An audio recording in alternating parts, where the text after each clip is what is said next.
43,200 times. After being imprisoned by human traffickers, I was raped 43,200 times. 30 minutes a day, 7 days a week, for the best part of 4 years. At 12 years old, I was manipulated by a trafficker who was 10 years older than me. I met him by a Mexico City subway station. He approached me, and soon we were talking like friends. Later that week, the pimp invited me to go on a trip with him. He easily convinced me to live with him. For 3 months, he treated me well. But looking back, there were many red flags. It was the beginning of 4 years from hell. I was involuntarily forced to become a prostitute in one of the largest cities in Mexico. I was sent to brothels, roadside motels, streets known for prostitution, and even homes. I never got a break. There were never any days off, no holidays for 4 years. Every day, I began at 10 a.m. and finished at midnight. At 15, I gave birth to a baby girl. My pimp used her to keep his hold on me, threatening to harm her if I did not obey. At 16 years old, I was finally freed during an anti-trafficking raid. This is Carla Jacinto's heartbreaking story of her 4 years enslaved by sex traffickers. She is now an advocate against human trafficking, continually telling her story worldwide. The church should accept the charge that God has given them to aid survivors with stories just like Carla Jacinto. To understand this argument, some terms need to be defined. Sex trafficking is defined as when a commercial sex act is induced by force, fraud, coercion, or in which the person induced to perform such an act is under the age of 18. A pimp is a person who controls and financially benefits from the commercial sexual exploitation of another person. The history of prostitution and sex trafficking spans from biblical times to today. In the article, A History of Prostitution, How Old is the Sex Trade?, Zach Fanny writes, when the earliest known human societies emerged in the Fertile Crescent of Mesopotamia, the sex trade evolved alongside temples, customs, markets, and laws. Today, sex trafficking is big business and causes extreme physical risk for victims. According to Not in My Town by Dylan Burrows and Charles Powell, these risks include drug and alcohol abuse, traumatic brain injuries, dizziness, headaches, sexually transmitted diseases, miscarriages, and forced abortions. Nina Bells, an sex trafficking advocate, writes in her book, In Our Backyard, according to one study, 65% of female sex trafficking victims report suffering internal pain, 24% experienced head injuries, and 12% reported broken bones. And since so many of the missing are never reported, we'll never know just how many lose their lives. These facts explain the amount of physical harm that comes to women trapped in the industry. If survivors of sex trafficking escape from the industry, there are places that they can go, but few give the necessary amount of support needed. Many girls are put into homeless shelters, foster homes, or even jail. There are Christian ministries that help girls once they have escaped sex trafficking, which provide them with the necessary support and therapy that they need. Unfortunately, these shelters are few and far between. Because of this problem, churches must make resources available to victims. The atrocity of sex trafficking is especially relevant today. With the rise of technology, it is easier than ever to target women. Every day, victims have their rights stripped from their grasp due to sex trafficking. This problem is not only in the past or in foreign countries, it happens right in our backyards. Because sex trafficking leaves survivors deeply wounded, the church has a God-given calling to help support its victims. First, the church needs to be welcoming and offer encouragement to victims who are paralyzed by guilt. Next, the church must show the love of Christ to victims who are struggling with fear. Lastly, the church needs to willingly support victims who are anxious from a distrustful heart.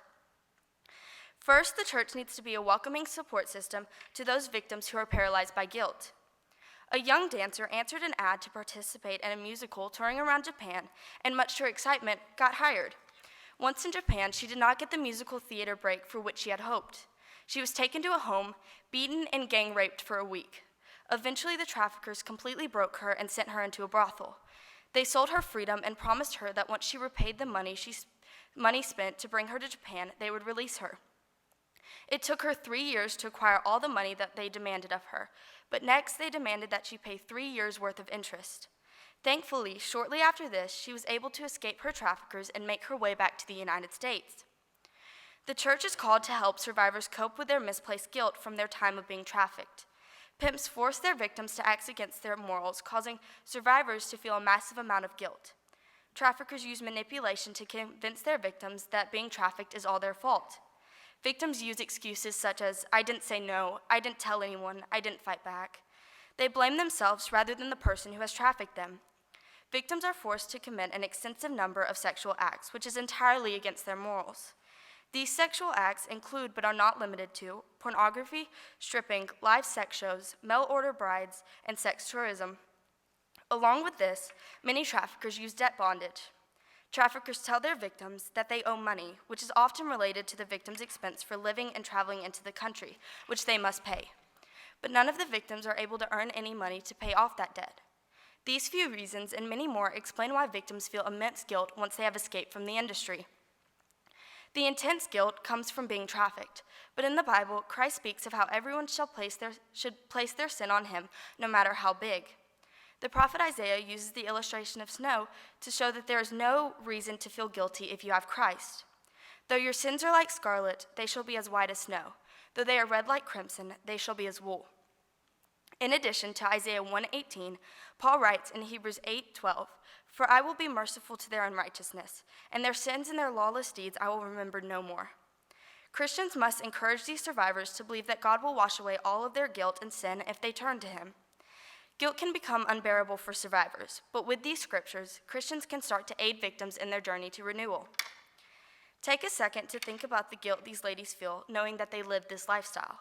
The blame is overwhelming. It is necessary for the church to reject the idea that if a survivor walks into their church building, then they will be judged. We must humble ourselves to even have the ability to aid and give adequate support to those survivors. We are obligated to treat victims with the respect of Christ. Instead of rejecting those victims of sexual abuse, Christians have to unbolt the church doors and be willing to have these survivors walk into their church to hear the scriptures. Once we have done this, we will be able to reach out and give the victims the guidance and support that they so desperately need. Next, the church must show a Christ-like love to victims struggling with fear. At the age of only 16, a young girl was trafficked on the streets of Honolulu, Hawaii. For her, it seemed like she would never be able to escape. Her trafficker threatened to kill her family if she did not go on the street every night to make money for her pimp. She was severely beaten. However, she escaped from the industry when law enforcement picked her up. She has subsequently been reunited with her family and has started her long road to recovery. However, this young girl still suffers from torturous flashbacks and severe depression. Through all this struggle, she believes that she is lucky to have gotten out of the industry alive. Traffickers use fear to keep their victims captive, causing survivors to be controlled by fear even outside of the industry. Pimps use physical abuse to fill their victims with fear. They kick, punch, throw, slap, or choke their victims, along with many other brutal waves of violence, to create fear in the victims' lives. Traffickers also threaten their victims' loved ones. They promise they know where their family lives. The pimp says that if their victim escapes, their loved ones will be killed. Rachel Lloyd, a victim of sex trafficking and author of Girls Like Us, a memoir, writes, "Many girls, however, don't have the option of just ignoring their former pimp. He's there around the corner, lurking outside their grandmother's house, threatening their families, sending other people to grab them off the streets. The threat is real, his hold secure." Sex traffickers force an overwhelming amount of fear on their victims, so that if they survive, their lives will be plagued by the immense fear and trauma. Survivors will find in the scriptures that God will cover all fear if they take their worries and anxieties to him. There are many verses that we can use to encourage and support victims of sex trafficking. One passage is Psalms 118, 6-7, where David wrote, "The Lord is with me, I will not be afraid. What can man do to me? The Lord is with me, he is my helper." 1 Peter 3:14b states, "So do not worry or be afraid of their threats." God's love casts out all fear, even the amount of life-threatening trauma that these victims have faced. Throughout these scriptures, Christians and survivors can see that no matter how intense their anxiety is, they can place it on Christ for comfort. The church is obligated to support women whose whole life have been transformed by the trauma of sexual manipulation. These survivors are still struggling with life-threatening fear and will fight for years to come if we do not reach out by approaching them with Christ-like love. We must create a fear-free environment for these women. These survivors come into churches still afraid of how they will be perceived, afraid of walking into a new situation, and even afraid of the former life that they lived. The church needs to be a trustworthy environment, or we will reject those who need the love of Christ so exceptionally that their lives could depend on it. We must love these survivors as God loves them, for God's heart is for the victimized and broken. Christians are obligated to administer Christ-like love to survivors to help them overcome their fear. Lastly, the church is called to support victims who are overwhelmed and anxious from a distrustful heart. Jason, a boy at the age of 15, first got involved with a pimp outside of his school who was trafficking young girls. This pimp trained Jason up to also traffic girls inside of his school. His first victim was his girlfriend. He painted her a story of how perfect their life would be together and manipulated her by saying that if she loved and cared for Jason, she would have sex to earn money for him. Jason would drop his girlfriend off on dates and would pocket all the money given to her. This young lady was the first of many victims that were trafficked by Jason using the same technique of manipulation. Traffickers manipulate their victims to stay with them, and this manipulation causes survivors to struggle with trust outside of sex trafficking. They use seduction to manipulate victims into actually believing that their pimp loves them. In reality, the pimp manipulates their victims to recruit them into the sex trafficking industry. Outside of trafficking, trust is difficult to build because often their pimp are people such as a parent or uncle or boyfriend. When victims are trafficked by their loved one, it is much more challenging to separate the victim from the industry. Through time and emotional support, they come to realize their trafficker never actually loved him, but was using the victim for their own gain. The Bible states in many verses that we can place our trust in God when our faith is broken. In Psalms 56, 3-4, David wrote, "When I am afraid, I put my trust in you. In God whose word I praise. In God I trust and am not afraid. What can mere mortals do to me?" Psalms 22, 4-5 states, "Our fathers trusted you. They trusted and you delivered them. They cried to you and were delivered. They trusted in you and were not ashamed." These verses demonstrate that God will never betray his people, so that if they believe in him, he will never turn his back on them. Christians must use these verses and so many more to reveal that broken trust is rebuilt with Christ. Members of the Christian church are called to see this broken trust and do everything they can to help. Rebuilding this trust can start as quickly as walking up to a survivor and starting a conversation with them. This kind of interaction causes survivors to grow in their trust of the church and the people in it. It can also immensely affect their relationship with God. We need to realize that victims have a skewed perspective of God or might be bitter towards him. But when Christians receive them genuinely, these victims can start to see the real character of God. Other ways that we can support these victims can range from practical things like makeovers or helping with the job interview to bigger things like giving them a place to sleep or a safe home. Along with these ways, there are Christian organizations, including Covenant House, Agape International Missions, and the Well House located in Birmingham, Alabama, and so many more. The church can also support these organizations to aid sex trafficking victims. We are called to aid and support the oppressed, so we must take a stand to help those who are victims of sex trafficking. Someone may question their need to help survivors of sex trafficking by saying that it has always been happening, so how can it be stopped now? Christians must realize that the world will always be sinful. However, that does not mean that we should not try to prevent this problem, but that the church must work harder to do so. Victims of sex trafficking are tormented by other evil humans, so we must stand up to these traffickers and try to put an end to this atrocity. Sex trafficking will always be an issue in society, but we are commanded by Christ to help the oppressed. Christians might also object that it is wrong to associate with people who have participated in such an immoral lifestyle. However, Jesus throughout his ministry did not preach only to people that society deemed acceptable, but to everyone. Jesus taught to the woman at the well, the tax collector, lepers, and many other people that the society would not associate with. If Jesus did not judge whom he ministered to based on their lifestyle, then why should Christians? Jesus spoke in Mark 2:17, saying, "It is not those who are healthy who need a physician, but those who are sick. I did not come to call the righteous, but sinners." Survivors are sick with their trauma, so Christians must be more welcoming and willing to help and support them. When victims of sex trafficking get out of the industry, they have intense feelings of guilt, fear, and distrust. The Christian church has a responsibility placed on them by God to help those victims. Sex trafficking is at large throughout the world. We must aid, love, and support those who have been victimized by this horrendous act. As Mary Frances Foley writes, "When God's people come together to fight this good fight against the exploitation of innocence, the weight of oppression is exchanged for the weight of glory. The time has come to let our children be little girls once again. The time for freedom is now." Thank you.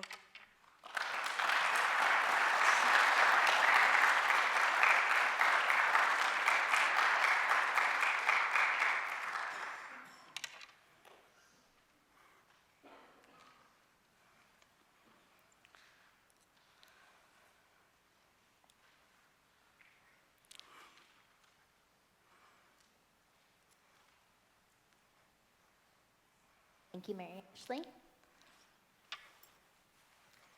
How can a victim of sex trafficking stay faithful to God, knowing that he would let something so awful happen to them? Well, I think that is when the church needs to step in and give the hope and love of Christ to them, that they can come to Christ even after such a horrendous thing has happened to them. To what extent should the church encourage and trust the civil government to fight sex trafficking? Well, I think we need to trust the government to fight sex trafficking and making it illegal and cracking down on pimps who do traffic young girls and women in general. But I think that once outside of the industry, the church needs to really step in and help those survivors with their emotional well-being. What do survivors say is the main thing that gives them hope? Can you repeat that question? Yes. What do survivors say is the main thing that gives them hope?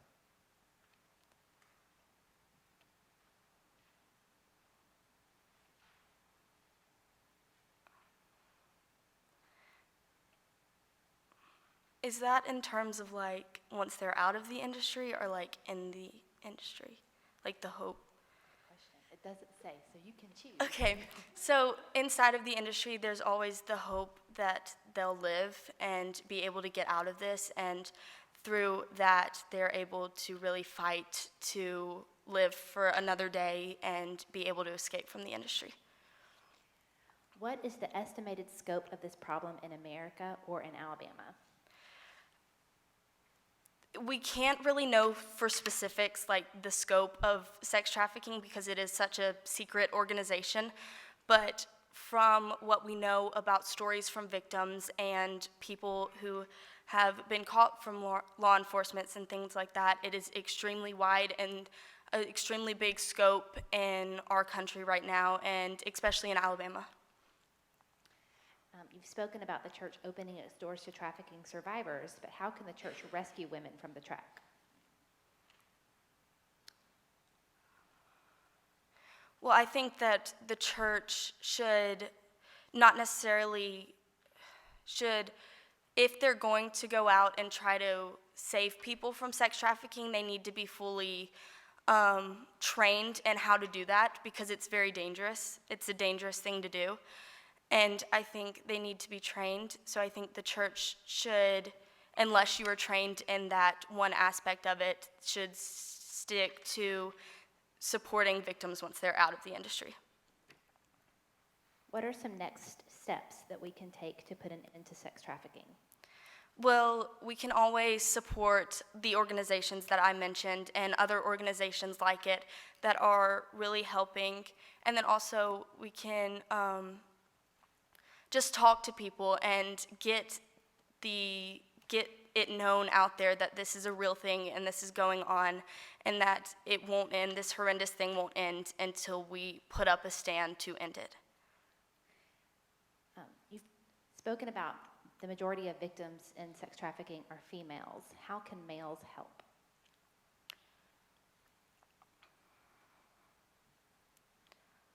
I think males can help with giving them, being a role to them that is trustworthy because not all pimps are males, but a majority of them are, and it's through that they gain distrust in the males in general, and I think that Christian men should step up and be able to help in being a trustworthy male to them and show that that's not Christ-like what happened to them. Thank you, Mary Ashley.